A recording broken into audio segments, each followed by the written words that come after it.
دفعہ عبداللہ بن مسعود انصاری رضی اللہ تعالیٰ عنہ رسول اللہ کے پاس بیٹھے ہوتے ہیں اور کہتے ہیں ارن الحق حتی اتبعہ، اے اللہ کے رسول مجھے حق دکھلا دیجئے تاکہ میں اس کی اتباع کروں۔ رسول نے سامنے والے کمرے کی طرف اشارہ کیا اور کہا کہ تم اس کمرے میں چلے جاؤ، یعنی گویا وہ کہنا چاہ رہے ہوں کہ حق اس کمرے میں ہے۔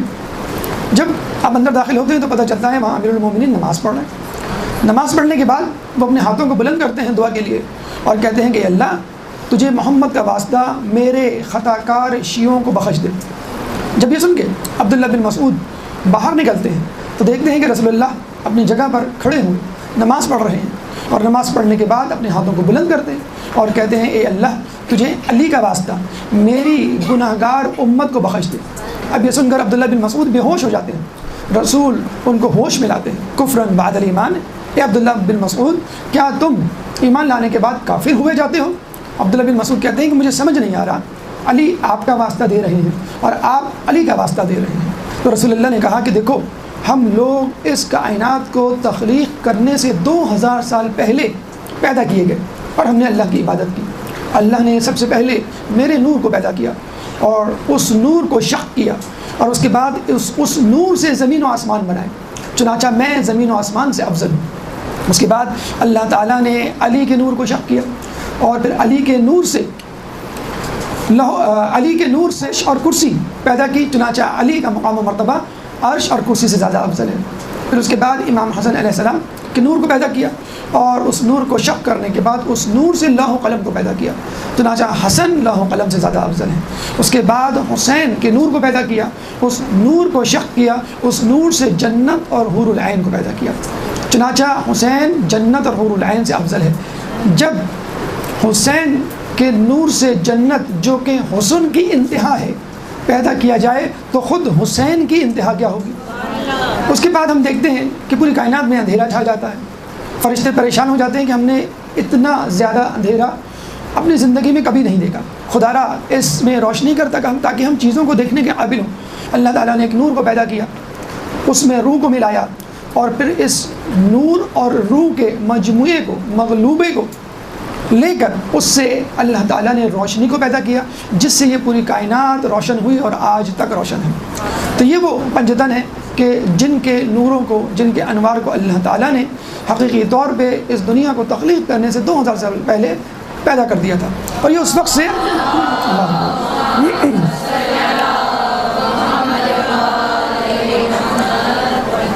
اللہ تعالیٰ کی تسبیح اور تقدیس میں مصروف ہے جب اللہ تعالیٰ کی عبادت کا کوئی نام و نشان نہیں تھا۔ تو اب آپ کو اندازہ ہو جانا چاہیے کہ حسین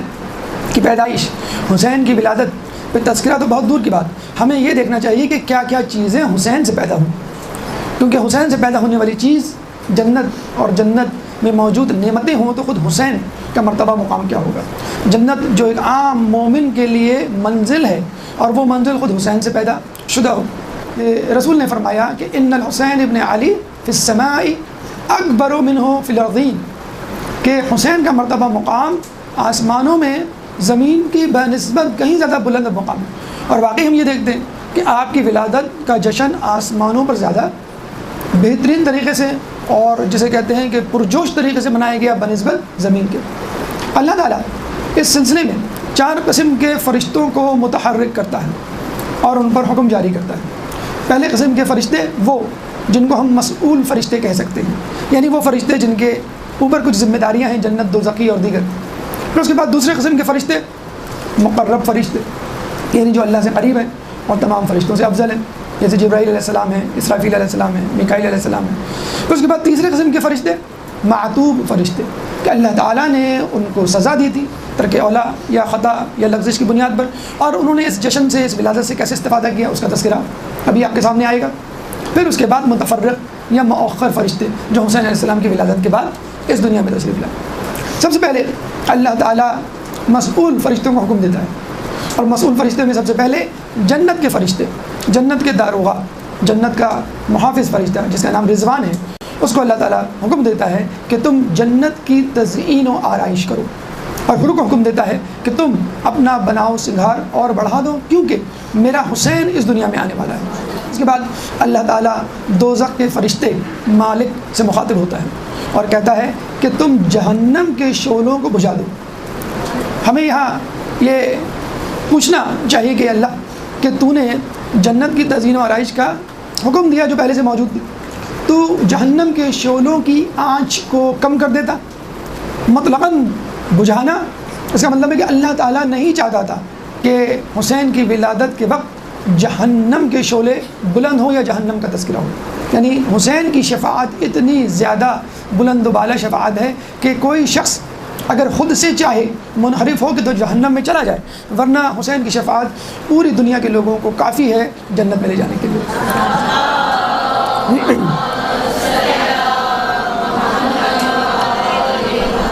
جنت کی سب سے خوبصورت حور جو جنت کے سب سے بلند و بالا محل میں رہتی ہے،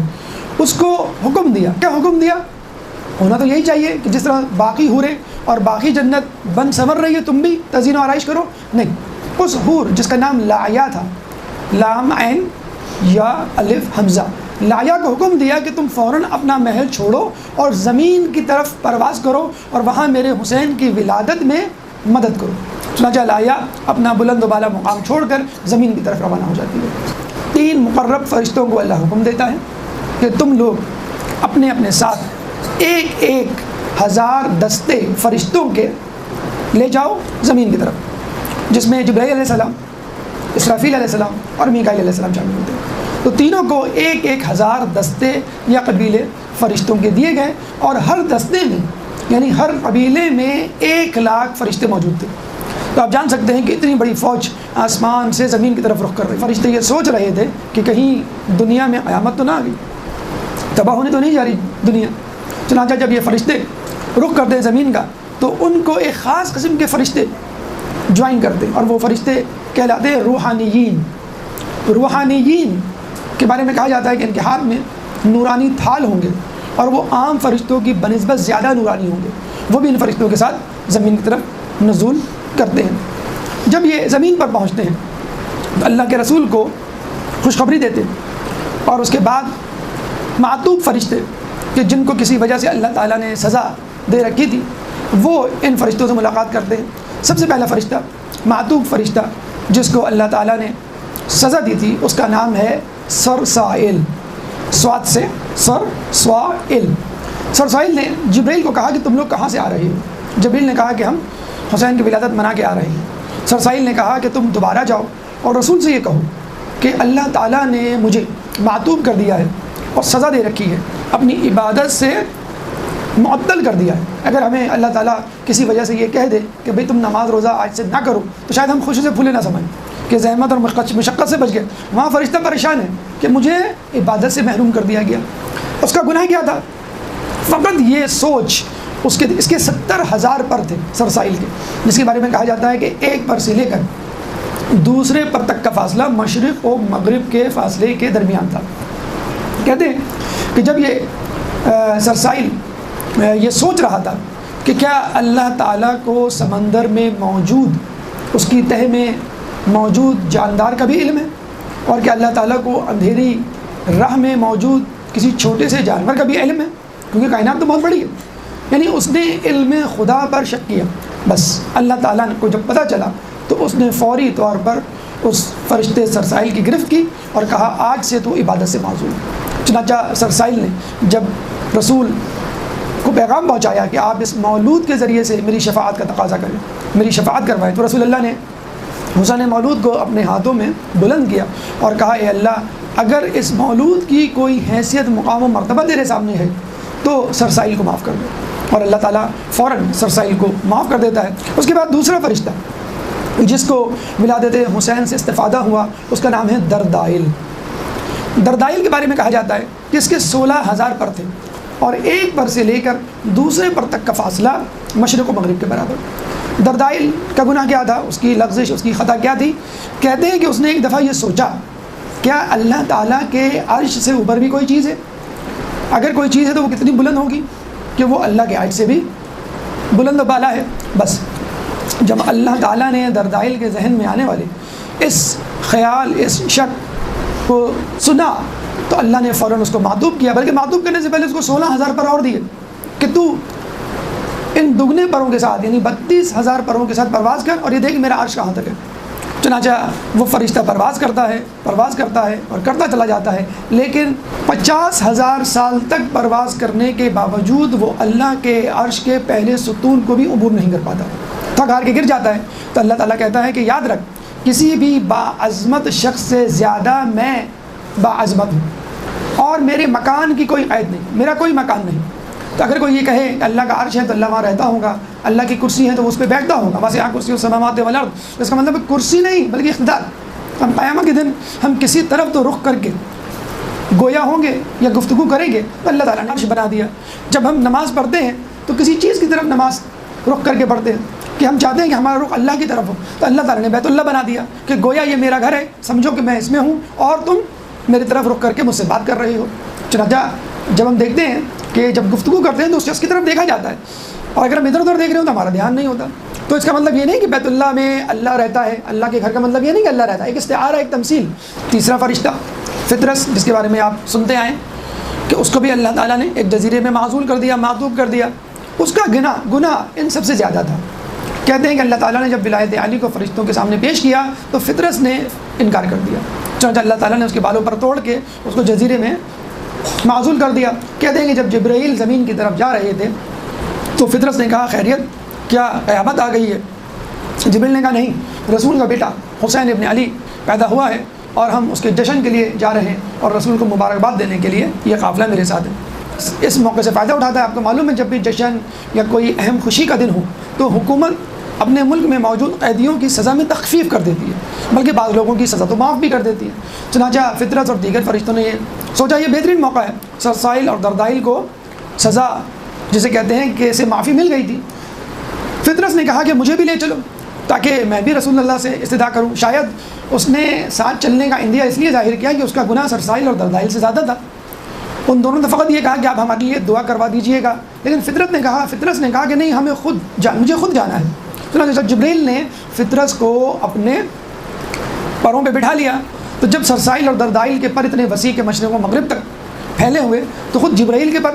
کہتے ہیں کہ جب جبرائیل اپنے پر کھولتے ہیں تو پورا آسمان ڈھک جاتا ہے، اور اتنے طاقتور جسے کہتے ہیں کہ پر ہیں، وہ بتلاتے ہیں کہ ایک دفعہ قوم لوط پہ جب عذاب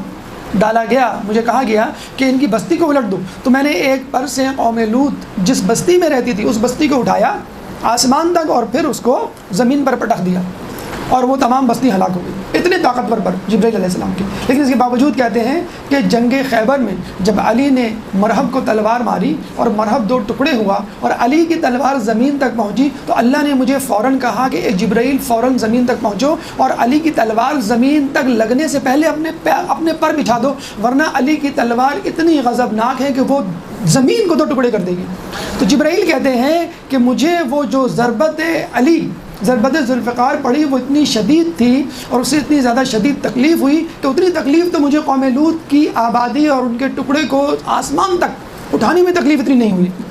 اور یہ بھی کہا جاتا ہے کہ دوسری طرف خود میکائیل نے علی کا بازو پکڑ لیا تھا، ورنہ علی اس وقت اتنے غضب میں تھے کہ ان کی تلوار زمین کے خود دو ٹکڑے کر دیتی۔ بہرحال فطرت جب پہنچتا ہے رسول اللہ کی بارگاہ میں تو رسول اللہ اس دفعہ دعا نہیں کرتے